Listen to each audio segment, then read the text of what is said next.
বিসমিল্লাহির রহমানির রহিম। আলহামদুলিল্লাহি রাব্বিল আলামিন ওয়াসসালাতু ওয়াসসালামু আলা সাইয়্যিদিল মুরসালিন আম্মা বাদ। আসসালামু আলাইকুম ওয়া রাহমাতুল্লাহি ওয়া বারাকাতুহু।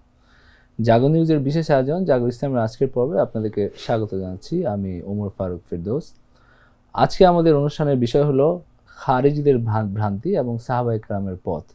এই বিষয়ে গুরুত্বপূর্ণ আলোচনার জন্য আমাদের মধ্যে উপস্থিত রয়েছেন ঢাকা বিশ্ববিদ্যালয়ের আরবি বিভাগের চেয়ারম্যান ডক্টর জুবায়ের এহসান হক। আসসালামু আলাইকুম রহমতুল্লাহি ওয়া বারাকাতুহু। ওয়ালাইকুম আসসালাম ওয়া রাহমাতুল্লাহি ওয়া বারাকাতুহু। স্যার, আমাদের আজকের বিষয় হলো যে খারিজিদের ভ্রান্তি। মানে আমরা জানি যে ইতিহাসে একটা দল ছিল সাহাবীদের সময় থেকেই যারা চরমপন্থী। তো তাদের ভ্রান্তি কি ছিল, আর সাহাবায়ে কেরাম যে তাদের সাথে দ্বন্দ্বে গেছেন বা যুদ্ধ করছেন এক সময়, সাহাবায়ে কেরামের পথটা কি? খারেজ মানে হলো তো বের হয়ে যাওয়া, যে বের হয়ে গেছে সেখান থেকে খারেজি, খুরুজ, বের হয়ে যাওয়া। তো শাব্দিকভাবে এটা বোঝাচ্ছে যে একটা দল হয়তো সরকার রাষ্ট্র থেকে বের হয়ে গেছে বা রাষ্ট্রীয় আনুগত্য থেকে বের হয়ে গেছে, বিদ্রোহ করেছে। সেই হিসাবে বাংলায় হয়তো আমরা বিদ্রোহ বা বিদ্রোহী এই অনুবাদটা আনি। তো খারেজি একদম আপনি যেভাবে বলছেন যে ইসলামের একেবারে সূচনায় এটার অস্তিত্ব ছিল। আমরা যদি বলি যে খারেজিদের বৈশিষ্ট্য পাওয়া যায়, উসমান রাদিয়াল্লাহু আনহুকে হত্যা করার জন্য যে গ্রুপগুলো আসছিল কুফা থেকে, বাসরা থেকে এবং মিশর থেকে, তাদের আচরণের মধ্যে খারেজিদের কিছু বৈশিষ্ট্য পাওয়া যায়। শেষ পর্যন্ত তারা উসমান রাদিয়াল্লাহু আনহুকে তো হত্যাই করলো। কিন্তু খারেজি একটা দল হিসেবে পরিচিতি লাভ করে আলী রাদিয়াল্লাহু আনহুর সাথে মুয়াবিয়া রাদিয়াল্লাহু আনহুর যে যুদ্ধ হয় সিফিনে, সেই সিফিনের যুদ্ধ চলাকালে। এবং যদি আমরা সুনির্দিষ্ট ঘটনা বলি, সেটা হচ্ছে আলী এবং মুয়াবিয়া রাদিয়াল্লাহু আনহুর মধ্যে যুদ্ধ হচ্ছে, এই যুদ্ধের মীমাংসা কিভাবে সম্ভব সেটি করার জন্য ওনারা দুজন একজন একজন করে সালিশ নিয়োগ করেন, মধ্যস্থতাকারী নিয়োগ করেন। আলী রাদিয়াল্লাহু আনহুর পক্ষে আবু মুসা আশআরী, তিনিও একজন বড় সাহাবী, এবং মুয়াবিয়ার পক্ষে হচ্ছে আমর ইবনুল আস রাদিয়াল্লাহু আনহু, তাদেরকে সালিশ নিযুক্ত করা হয়। এই সময় এই গ্রুপটা আলীর পক্ষে ছিলেন, আলীর সেনাবাহিনীতে ছিলেন। তারা আওয়াজ তুলে, দাবি তুলে, লা হুকমা ইল্লা লিল্লাহ, আল্লাহ ছাড়া আর কোনো কারো হুকুম নাই, আর কাউকে হাকাম বানানো যাবে না। সুতরাং মুয়াবিয়া এবং আলী দুজনেই কাফের হয়ে গেছেন, তারা আল্লাহ ব্যতীত মানুষকে হাকিম বানিয়েছেন। এই হচ্ছে তাদের একটা পরিচিতি অর্জন করে একটা গ্রুপ হিসেবে চিহ্নিত হওয়ার ঘটনা। তারপর তারা আলাদা হয়ে যান। এরপরে তাদের সাথে যুদ্ধ হয়েছে, সেটা আমি পরে আসছি। কারণ খারিজিদের কিছু বৈশিষ্ট্য আছে। একটা বৈশিষ্ট্য হচ্ছে তাদের কোরআনের জ্ঞান, দ্বীনের জ্ঞান স্বল্প, এবং তাদের বুঝের মধ্যে, তাদের সমাজের মধ্যে ঘাটতি আছে। তারা নিজেদের মধ্যে কোরআন এবং হাদিস বুঝে, যেভাবে রাসূল সাল্লাল্লাহু আলাইহি ওয়াসাল্লাম এবং সাহাবায়ে কেরাম বুঝেছেন সেভাবে বুঝে না। তাদের নলেজের ঘাটতি আছে, এবং এই ঘাটতি জনিত কারণে তারা বাড়াবাড়ি করে। কিন্তু তাদের মধ্যে কিন্তু বাহ্যিক দ্বীনের চর্চা অনেক বেশি, বাহ্যিকভাবে দ্বীনের চর্চা অনেক বেশি। রাসূল সাল্লাল্লাহু আলাইহি ওয়াসাল্লাম খারিজিদের ব্যাপারে একটু ভবিষ্যৎবাণী করেছিলেন যে এরকম একটা গ্রুপ তোমাদের মধ্যে বের হবে, এবং তিনি বলছিলেন যে ইয়াকরাউনাল কুরআন লাইসা কিরাআতুকুম ইলা কিরাআতিহিম বিশাই, তারা এমনভাবে কোরআন তেলাওয়াত করে যে তোমাদের তেলাওয়াত তাদের তেলাওয়াতের তুলনায় কিছুই না। ওয়ালা সিয়ামুকুম ইলা সিয়ামিহিম বিশাই, তোমাদের সিয়াম তাদের সিয়ামের তুলনায় কিছুই না। তাদের সিয়াম অনেক বেশি, তাদের কোরআন তেলাওয়াত অনেক বেশি। কিন্তু রাসূল সাল্লাল্লাহু আলাইহি ওয়াসাল্লাম আরেক জায়গায় বলছেন কোরআন তাদের গলার নিচে আসে না, শুধু তারা জবান দিয়ে, জিহ্বা দিয়ে কোরআন উচ্চারণ করে, কোরআনের মর্ম বুঝে না। আলী রাদিয়াল্লাহু আনহু এটা বলেছেন, হযরত ইবনে আব্বাসও বলছেন যে আমি যখন তাদের সাথে দেখা করতে গেলাম, তাদের কপালে ক্ষত হয়ে গেছে সিজদা করতে করতে। তাদের হাতগুলো যে তারা সিজদায় রাখে, এই হাতগুলো উটের হাঁটুর মতো শক্ত হয়ে গেছে, অতিরিক্ত হাত সিজদার মধ্যে রাখার কারণে। এবং তাদের মধ্যে ওই কোরআন তেলাওয়াত এগুলো ছিল। আরেকজন সাহাবী বলছেন আমরা যখন তাদের কাছে গেলাম, মনে হচ্ছে মৌচাকের গুঞ্জনের মতো তারা কোরআন তেলাওয়াত করছে। তো ইসলামের যে বাহ্যিক রূপটা, সেটি তারা খুব কট্টরভাবে ধারণ করত, অনেক বেশি পালন করত। কিন্তু ইসলামের মধ্যে যে উদারতা আছে, বা ইসলামের যে একটা তবিয়তের দিন, ইসলাম এটা খুব ইম্পর্টেন্ট বিষয় যে ইসলামে হলো মানুষের নেচারের সাথে ইসলাম সঙ্গতিপূর্ণ। মানুষের নেচার কিন্তু অনেক রকম, কেউ একটু অলস, কেউ একটু সিরিয়াস, হ্যাঁ, কেউ একটু মধ্যম ভাবে জীবনযাপন করে। ইসলামিক বিধানগুলো সকলের সাথে সঙ্গতিপূর্ণ, কিন্তু তারা মনে করতো তারা যে পর্যায়ে দিন পালন করে একদম সবচেয়ে কড়াকড়িভাবে, এই পর্যায়ে সবাইকে আসতে হবে, এটা পালন করতে না পারলে সে কাফের, এর মাঝখানে কিছু নেই।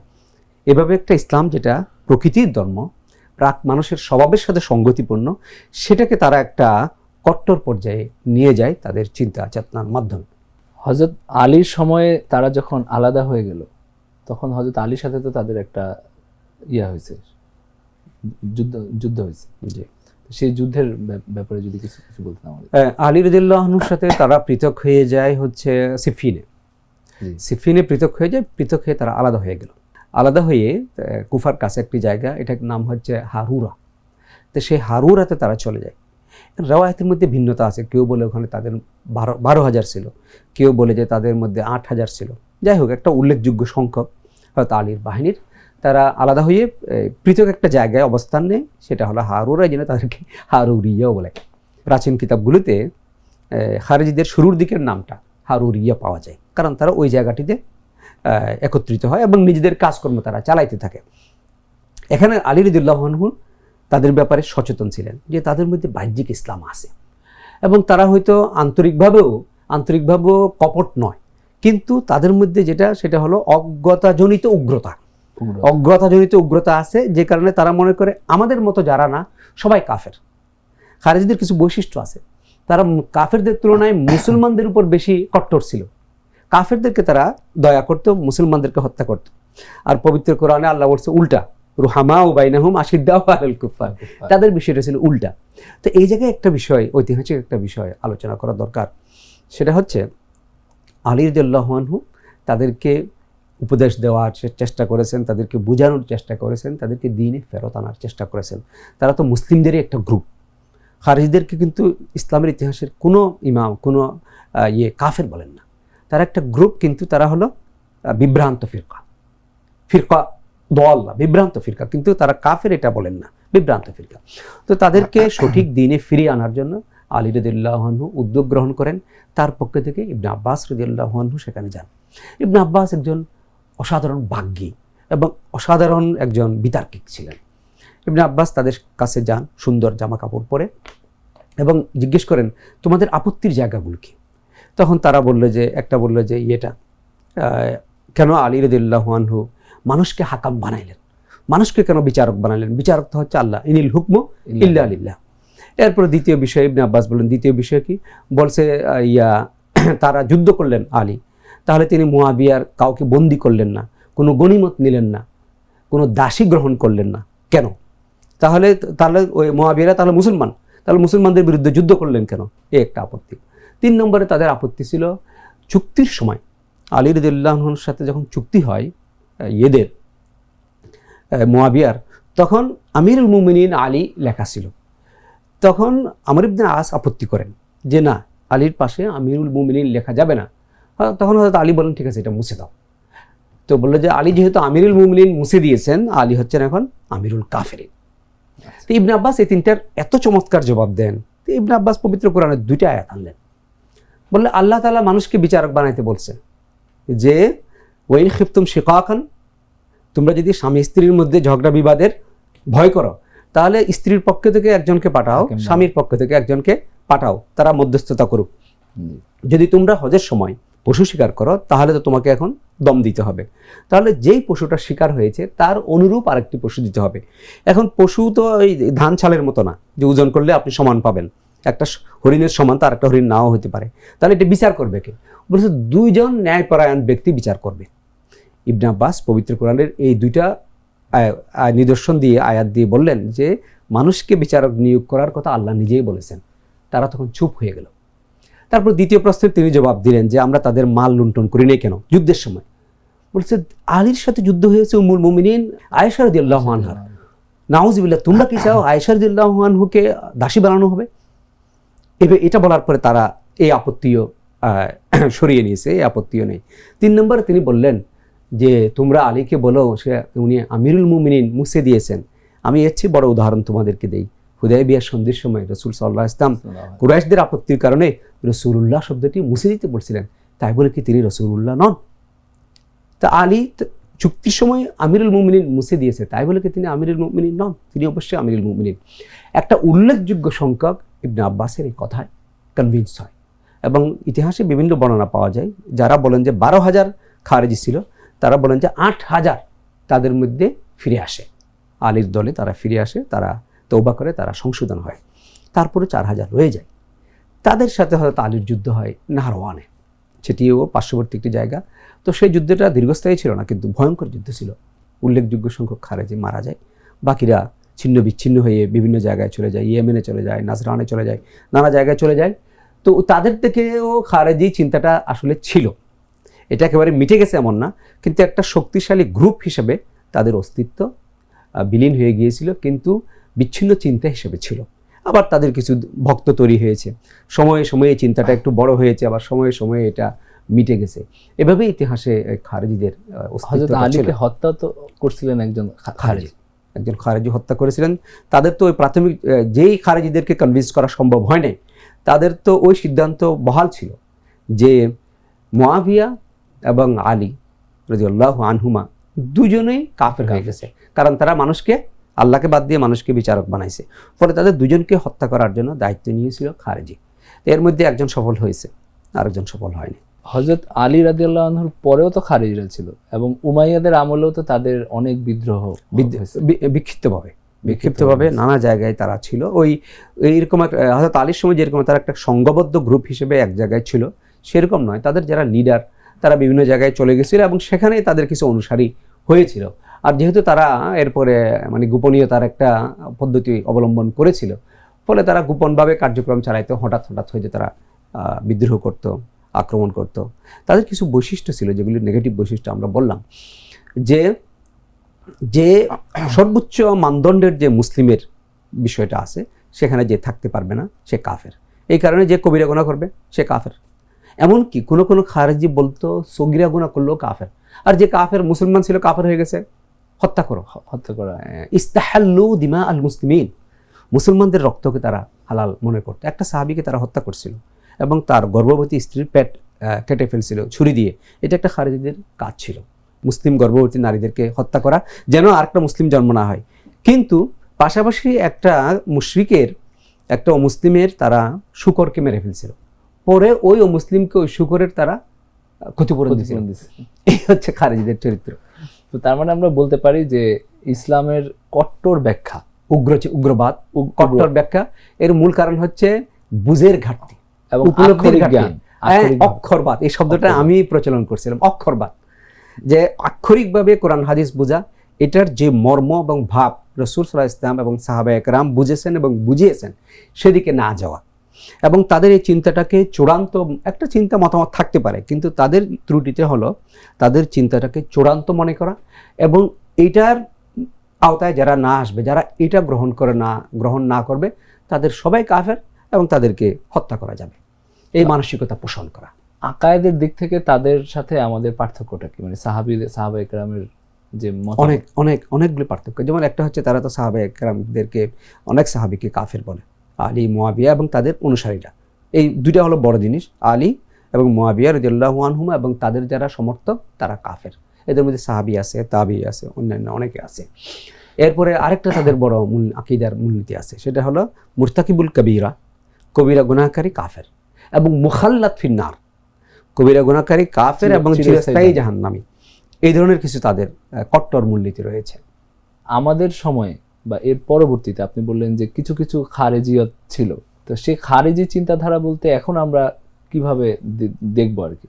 আপনি দেখবেন 2014, 15, 16 এই সময় বিশেষ করে ইরাক এবং সিরিয়া কেন্দ্রিক একটা বড় রকমের অস্থিরতা, বড় রকমের একটা ঘটনা ঘটছে। তারা একটা অঞ্চল দখল করছিল, ইরাক এবং সিরিয়া দুই দেশেরই, যে রাক্কা কেন্দ্রিক, রাক্কাকে তারা রাজধানী ঘোষণা করছিল এবং এটাকে ইসলামিক স্টেট নাম দিয়েছিল, দৌলা ইসলামিয়া ফিল ইরাক ও শাম, ওই জন্য দায়েশ বলে, অথবা দৌলা ইসলামিয়া ফিল ইরাক ওয়া সুরিয়া। তো এখানে এই দেখবেন ওই সময় পত্রিকায় যে নিউজগুলো আসছে, সিরিয়াতে বড় বড় সুন্নি আলেমদেরকে হত্যা করছে, কারণ তাদের যে চিন্তা তার সাথে তিনি একমত না, আর কোনো কারণ নাই, ওনাদের যে চিন্তা তার সাথে একমত না। বাচ্চা ছেলেরা এই ধরনের বড় বড় আলেমদের কর্তৃত্ব মস্তক নিয়ে খেলাধুলা করতেছে, এরকম ছবি ভিডিও পর্যন্ত পাওয়া গেছে। একটা উগ্র চিন্তার বিকাশ হয়েছিল যে অস্ত্রের মাধ্যমে, অস্ত্রের জুড়ে নিজেদের চিন্তার যারা মানে সমচিন্তার অধিকারী নয় তাদেরকে হত্যা করা হবে, তাদেরকে কাফের জ্ঞান করা হবে, তারা সবাই কাফের।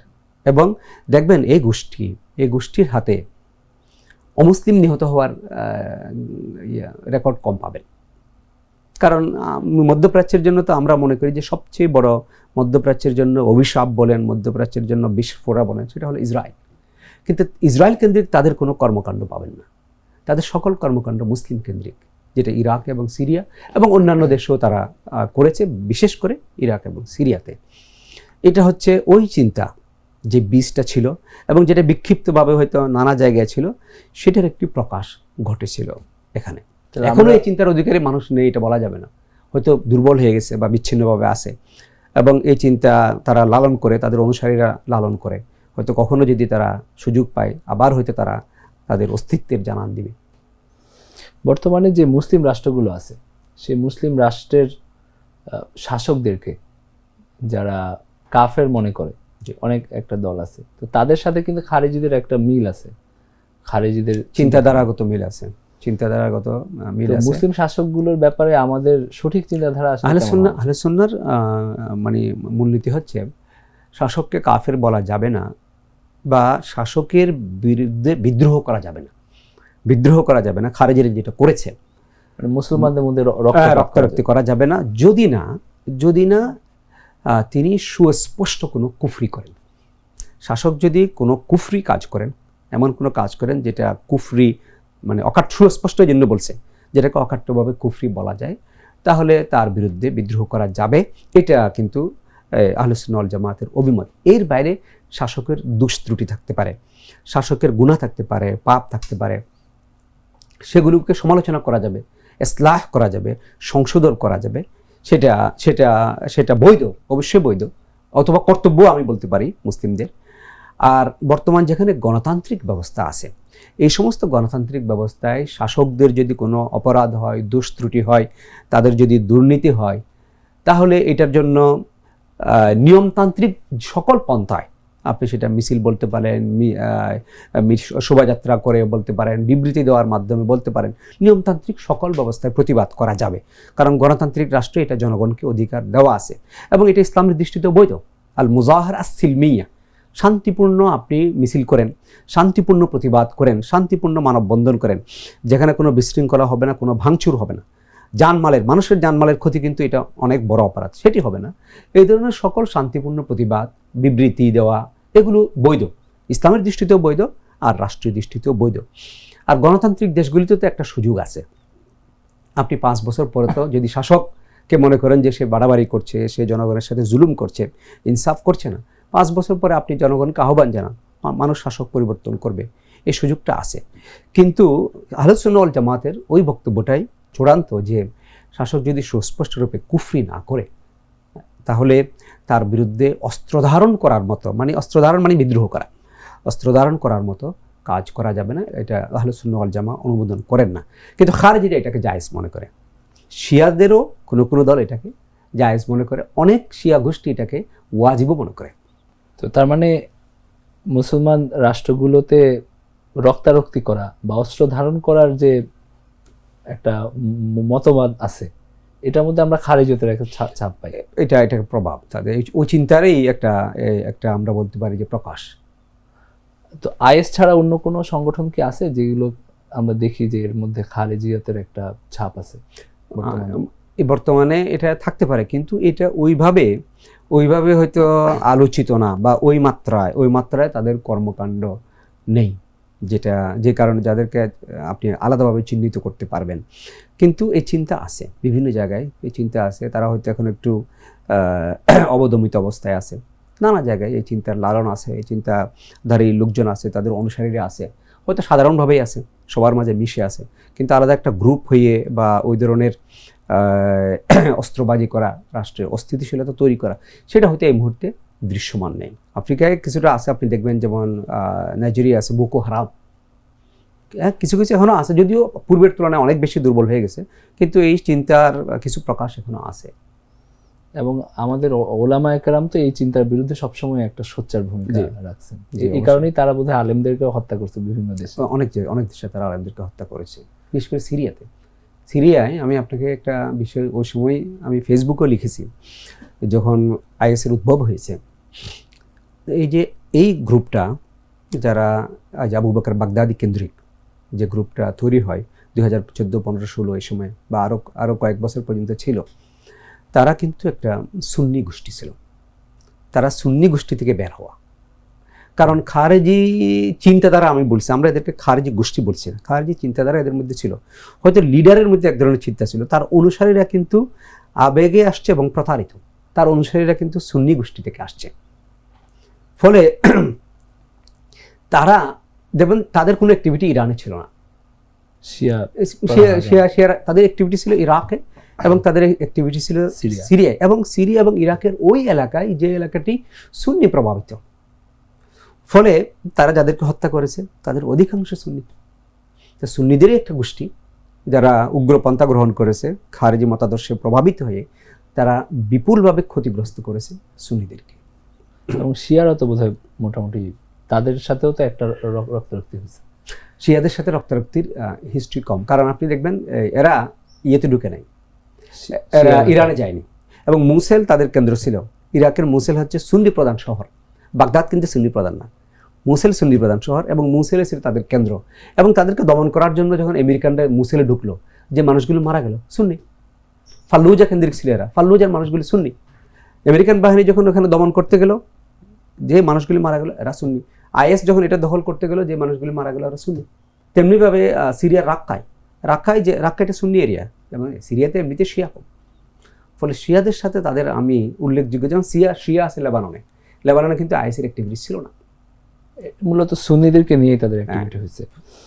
তো এইসব দেশে যেহেতু একটা দখলদারি আছে, বাইরের দখলদারি, তো এইসব দেশে তো দখলদারির বিরুদ্ধে একটা যুদ্ধ আছে, সাধারণ মানুষের যুদ্ধ। সেটা হচ্ছে ফিলিস্তিনি, সেটা হলো ফিলিস্তিন।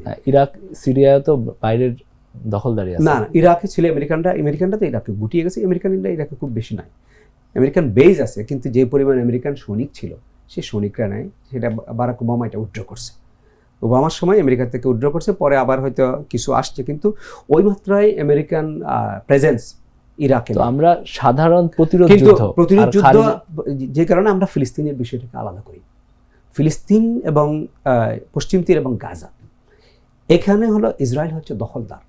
বিষয়টা এমন, আপনাকে আপনার বাড়ি থেকে বের করে দিয়েছে, আপনাকে আপনার ভূমি থেকে, আপনার ভিটা থেকে বের করে দিয়েছে, তো আপনি তো আপনার ভিটায় থাকার জন্য লড়াই করবেন, এটা আপনার রাইট। এটা আপনার রাইট, এটা কিন্তু কোনো মুসলিম দেশের বিষয় না। এখানে ফিলিস্তিনে এবং সেটা কোন জায়গা, যেখানে মুসলিমদের কিবলা আছে, বাইতুল মুকাদ্দাস, সেটা তারা দখল করে রাখছে। সুতরাং এটার প্রতিরোধে নিজের মাতৃভূমি, নিজের জন্মভূমি, মুসলিমদের একটা পবিত্র কিবলা, এটার প্রতিরোধে যে সংগ্রাম, লড়াই, এটাকে আমরা অন্যান্য জায়গার যে সশস্ত্র লড়াই, সেটা থেকে আমরা ভিন্ন মনে করি। দখলদারের বিরুদ্ধে লড়াই করা, সংগ্রাম করা, এটা তার অধিকার। এটা কিন্তু সাধারণ একজন রাষ্ট্রপ্রধানের সমালোচনার মতো বিষয় নয়। এটা হলো আমার ভূমিতে আমি থাকার অধিকার, লড়াই করা, সংগ্রাম করা।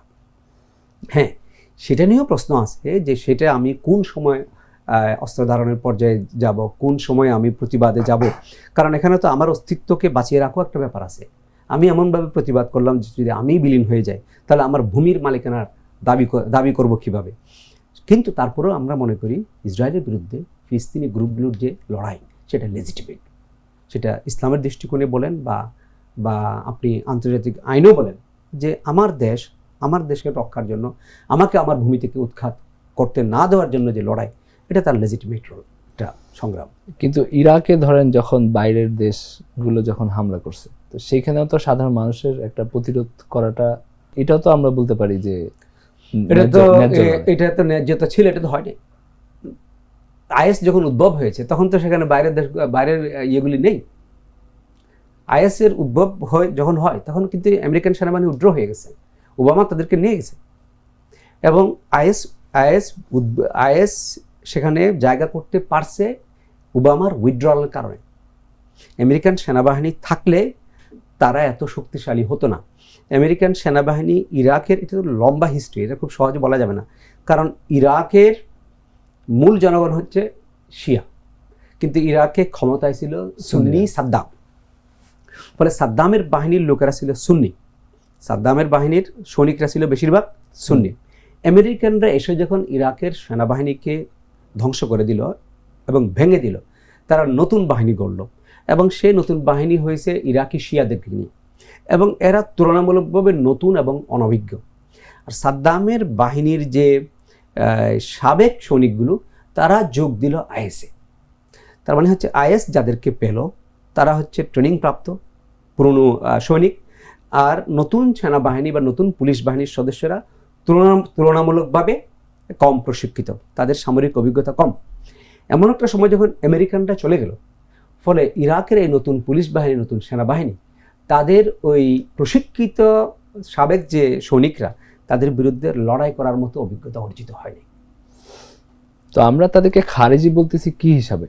না, কাদের? এই যে যারা আইএস, না, তাদের এটা হচ্ছে যে তারা যেটা, ওই যে তারা একটা ইসলামী রাষ্ট্র কায়েম করবে, যেখানে রাসূল সাল্লাল্লাহু আলাইহি ওয়াসাল্লামের যুগের যে ওই সময়ের যে বিধিবিধান সেগুলো তারা কায়েম করবে।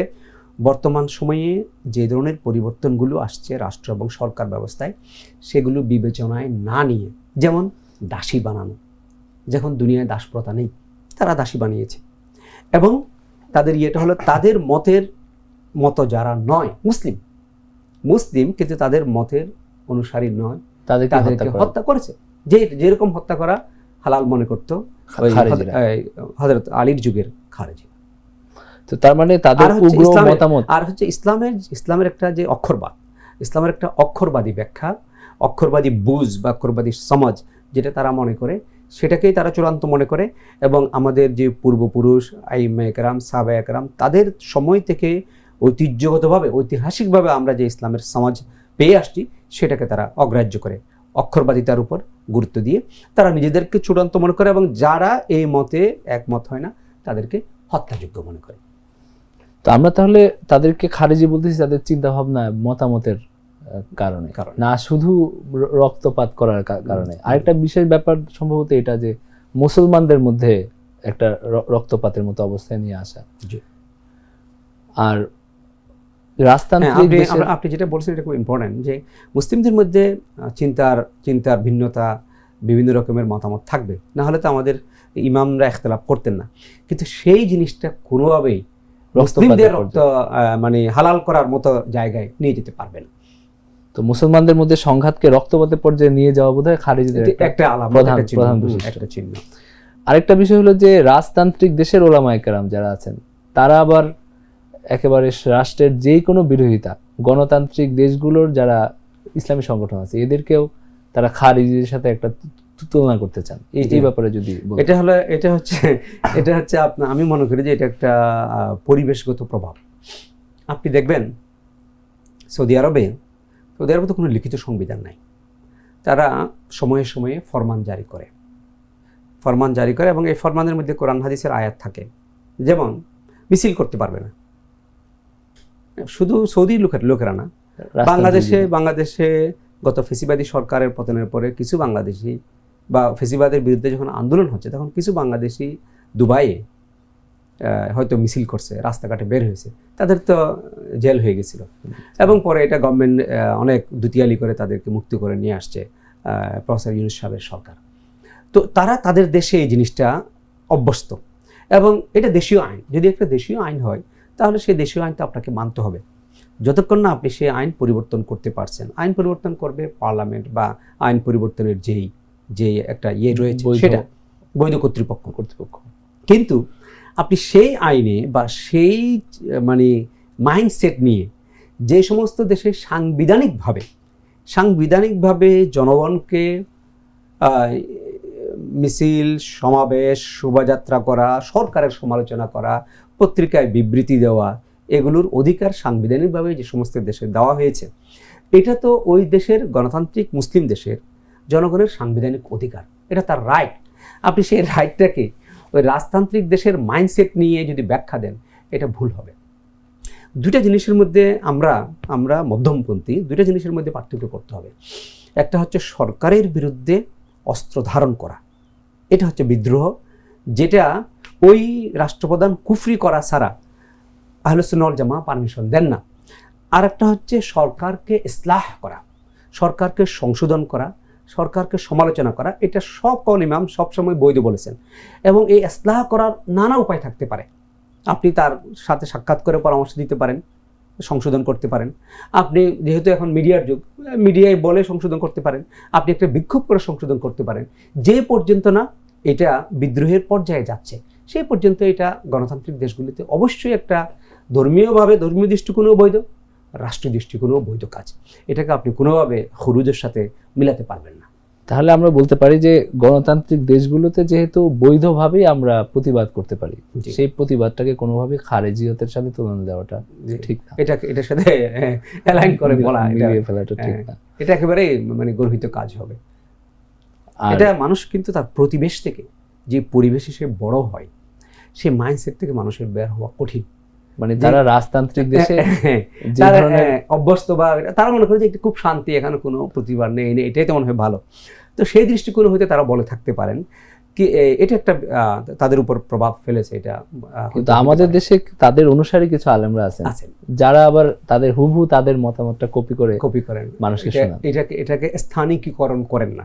এটাকে আমাদের এই দেশের প্রেক্ষাপটেই তো আপনাকে এটাকে মডিফাই করে কিংবা কাস্টমাইজ করে বলতে হবে। মানে তারা আমাদের দেশের সমস্যাটা বিচার করছেন একটা রাজতান্ত্রিক দেশের সাথে মিলিয়ে, পরিবেশের সাথে তুলনা করে। শেখ, আপনাকে জাগো নিউজের পক্ষ থেকে ধন্যবাদ জানাচ্ছি আমাদের সাথে এত গুরুত্বপূর্ণ আলোচনায় যোগ দেওয়ার জন্য। আপনাকেও ধন্যবাদ। জাগো নিউজের বিশেষ আয়োজন জাগো ইসলামের আজকের পর্ব এখানেই শেষ করছি। ও আখিরু দাওয়ানা আনিল হামদুলিল্লাহি রাব্বিল আলামিন।